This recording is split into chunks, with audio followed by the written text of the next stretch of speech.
Next ആണ് virus. വൈറസിൻ്റെ cultivation ഭയങ്കര ഡീറ്റെയിൽഡ് ആയിട്ടൊന്നും നോക്കണമെന്നില്ല, ഏകദേശം എന്താണെന്നുള്ളത് മനസ്സിലാക്കി പഠിക്കുക. വൈറസ് എന്ന് പറയുന്ന സാധനം ആദ്യം അത് പഠിക്കണം. ഒബ്ലിഗേറ്റ് ഇൻട്രാ സെല്ലുലാർ പാരസൈറ്റാണ്. എന്താണ് ഈ obligate intra cellular parasite? Intra cellular സെല്ലിൻ്റെ ഉള്ളിൽ, അതായത് ഒരു സെല്ലിൻ്റെ ഉള്ളിൽ ഒബ്ലിഗേറ്റ് മാത്രം, നിർബന്ധമായിട്ടും ഒരു സെല്ലിൻ്റെ ഉള്ളിൽ മാത്രം വളരുന്ന ഓർഗാനിസംസിനെയാണ് നമ്മൾ എന്ത് പറയുന്നത്? വൈറസ് എന്ന് പറയുന്നത്. Obligate intra cellular parasite. അതായത് സെല്ലിൻ്റെ പുറത്താണെങ്കിൽ അതിന് എന്തുണ്ടാവില്ല, അത് ഡോർമെൻ്റ് സ്റ്റേജിലായിരിക്കും. സെല്ലിൻ്റെ ഉള്ളിൽ മാത്രമാണ് ഈ വൈറസ് വളരുള്ളൂ. അതായത് ആർട്ടിഫിഷ്യൽ മീഡിയയിൽ. അപ്പോൾ ഇതിന് വളരാൻ പറ്റില്ല, കാരണം നമ്മൾ ആർട്ടിഫിഷ്യലായിട്ട് മീഡിയ ജീവനുള്ള സെല്ലല്ലല്ലോ, അപ്പോൾ ഇതിന് വളരാൻ പറ്റില്ല. അപ്പോൾ അതിന് എന്ത് വേണം? ലിവിങ് ഹോസ്റ്റ് തന്നെ വേണം. റെപ്ലിക്കേഷൻ ആവശ്യമുണ്ടെങ്കിൽ അതെന്ത് ചെയ്യണം? അതിനെ വളർത്തണേ നമുക്ക് ലിവിങ് ആയിട്ട് നമ്മൾ സാധാരണഗതിയിൽ യൂസ് ചെയ്യുന്ന പോലെ, ബാക്ടീരിയക്കും ഫംഗൈന് യൂസ് ചെയ്യുന്ന പോലെ കൾച്ചർ മീഡിയ എന്തിന് യൂസ് ചെയ്യാൻ പറ്റില്ല? വൈറസിന് യൂസ് ചെയ്യാൻ പറ്റില്ല. ലിവിങ് സെല്ല് തന്നെ വേണം എന്തിനെ? ഇതിന് വളരാൻ. അപ്പോൾ വൈറസ് കൾട്ടിവേഷൻ എന്തിനാണ് ചെയ്യുന്നത്? സാധാരണ പോലെ തന്നെ നമ്മൾ ബാക്ടീരിയയുടെ പഠിച്ച പോലെ തന്നെ ഐസൊലേഷനും അതിൻ്റെ സ്റ്റഡീനെ പറ്റിയിട്ടും വാക്സിൻ പ്രൊഡക്ഷൻ വേണ്ടിയിട്ടും ആൻറ്റിവൈറൽ ഡ്രഗിൻ്റെ കാര്യങ്ങളൊക്കെ പഠിക്കണം. നമുക്ക് വൈറസിനെ കൾട്ടിവേറ്റ് ചെയ്തല്ലേ പറ്റൂ. അപ്പോൾ വൈറസിനെ കൾട്ടിവേറ്റ് ചെയ്യണ എന്ത് വേണം? ലിവിങ് ഹോസ്റ്റ് സെല്ല് വേണം. എന്തിനൊക്കെ ഇത് യൂസ് ചെയ്യുന്നത്? Isolation and identification of virus, study of viral replication, vaccine production, antiviral drug test, ഇതിനൊക്കെ വേണ്ടിയിട്ടാണ് വൈറസിൻ്റെ കൾട്ടിവേഷന് യൂസ് ചെയ്യുന്നത്. എങ്ങനെയൊക്കെ ചെയ്യാൻ പറ്റും? അപ്പോൾ ലിവിങ് ഹോസ്റ്റ് ആണല്ലേ, നമുക്ക് ലിവിങ് ആയ ഒരു സെല്ല് വേണം. അപ്പോൾ നമുക്ക് നമ്മളെ ശരീരത്തിനെ കുത്തി വെച്ചിട്ട് നമ്മൾ പരിശോധിക്കും, നമ്മൾ മനുഷ്യന്മാരെ ചെയ്യില്ലല്ലോ. അപ്പോൾ വേറെ ജീവനുള്ള വസ്തുക്കളെ മൃഗങ്ങളെ ഉപയോഗിക്കും. അതായത് ആനിമൽസ്, റാറ്റിലൊക്കെ ഇനോക്കുലേറ്റ് ചെയ്യും, പിഗിൽ ഇനോക്കുലേറ്റ് ചെയ്യും, ആനിമൽസിനെ യൂസ് ചെയ്യും. എംബ്രിയോണേറ്റഡ് എഗ്ഗ്, അതായത് വിരിയാനായ മുട്ടയില്ലേ, അതായത് അല്ലെങ്കിൽ എംബ്രിയോ ഫോം ചെയ്ത മുട്ട, അതിലൊക്കെ യൂസ് ചെയ്യാം. പിന്നെ സെൽ കൾച്ചർ, ജീവനുള്ള എന്താ പറയുക, അതായത് ചത്തുപോകാത്ത സെല്ലുള്ള കൾച്ചർ മെത്തേഡ് യൂസ് ചെയ്തിട്ടും, ഇങ്ങനെ 3 മെത്തേഡ്സ് വെച്ചിട്ടാണ് വൈറസിൻ്റെ കൾട്ടിവേഷൻ ചെയ്യുന്നത്. ആനിമൽ, എംബ്രിയോണേറ്റഡ് എഗ്ഗ്, സെൽ കൾച്ചർ, 3 ഇതിൽ ആനിമൽ ഇനോക്കുലേഷൻ. ആനിമൽ എന്ന് വെച്ചാൽ ലബോറട്ടറി ആനിമൽസ് യൂസ് ചെയ്യും. മൈസ്, റാബിറ്റ്, അങ്ങനെ ഏതൊക്കെ ലാബിൽ വളർത്തുന്ന ഓർഗാനിസം അല്ല, അതായത് ആനിമൽസിനെ യൂസ് ചെയ്തിട്ട് അതിലേക്ക് ഇഞ്ചെക്റ്റ് ചെയ്യുന്നു. അങ്ങനെ ഇഞ്ചെക്റ്റ് ചെയ്തിട്ട് എന്ത് ചെയ്യുന്നു? അതിലെന്തൊക്കെ ഓർഗാനിസംസിന് എന്തൊക്കെ മാറ്റങ്ങൾ വരുന്നുണ്ടോ എന്നുള്ളത് പഠിക്കുന്നു. എന്നിട്ട് വാക്സിൻ റിസർച്ച്, അതായത് നമ്മൾ വാക്സിൻ ഉണ്ടാക്കിയിട്ട് അതും എന്ത് ചെയ്യുന്നു?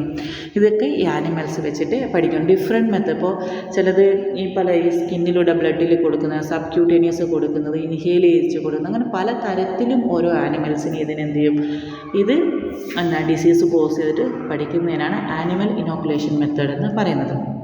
എംബ്രിയോണേറ്റഡ് എഗ്ഗ് എന്ന് വെച്ചാൽ ഫെർട്ടിലൈസ്ഡ് ഹെൻ എഗ്സ് ഉണ്ടല്ലോ, 9 to 12 days ആയ ഫെർട്ടിലൈസ്ഡ് ആയ എഗ്ഗ് ഉപയോഗിച്ചിട്ട് അതിലെന്ത് ചെയ്യുന്നു?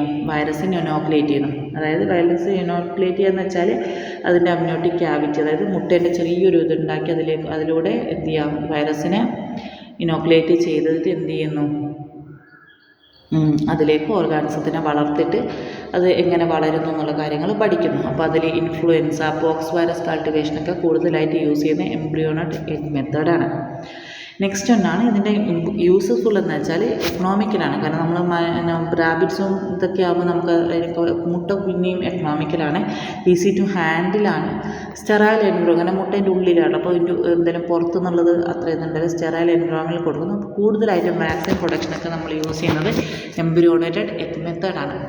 നെക്സ്റ്റ് ഒന്നാണ് സെൽ കൾച്ചർ മെത്തേഡ്, ലാസ്റ്റ് മെത്തേഡാണ്. സെൽ കൾച്ചർ മെത്തേഡ് എന്ന് പറയുന്നത് കൂടുതലായിട്ട് ഇതും വൈറസ് കൾട്ടിവേഷന് യൂസ് ചെയ്യുന്നത്. ഇതെന്താ ചെയ്യുന്നത്? ലിവിങ് സെല്ലിൽ അണ്ടർ ലബോറട്ടറി കണ്ടീഷൻസിൽ നമ്മൾ ലിവിങ് സെല്ലിൽ നമ്മൾ ടിഷ്യൂ കൾച്ചറൊക്കെ ചെയ്യുന്നത് നമ്മൾ സെല്ലിനെ വളർത്തില്ല. അതുപോലെ ലിവിങ് സെൽസിനെ ലബോറട്ടറി കണ്ടീഷൻസിൽ അതിനെ വളർത്തും. എന്നിട്ട് അതിലേക്ക് വൈറസിനെ ഇനോക്കുലേറ്റ് ചെയ്തിട്ട് ആ വൈറസ് അവിടെ വളരുന്നത് നോക്കും. അപ്പോൾ ഹൈലി സെൻസിറ്റീവാണ്, നമുക്ക് ഏറ്റവും പെട്ടെന്ന് റിസൾട്ട് കിട്ടുകയൊക്കെ ചെയ്യുന്ന ഒരു സാധനമാണ് സെൽ കൾച്ചർ. ഹൈലി സെൻസിറ്റീവാണ്, അതുപോലെ തന്നെ റീപ്രൊഡ്യൂസിബിളുമാണ്.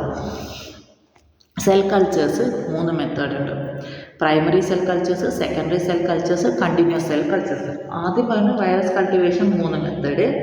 ആനിമൽ, എംബ്രിയോണേറ്റഡ്, സെല്ലിനെ വീണ്ടും 3 പ്രൈമറി, സെക്കൻഡറി, കണ്ടിന്യൂസ്, ഇങ്ങനെ 3. ഇതിൽ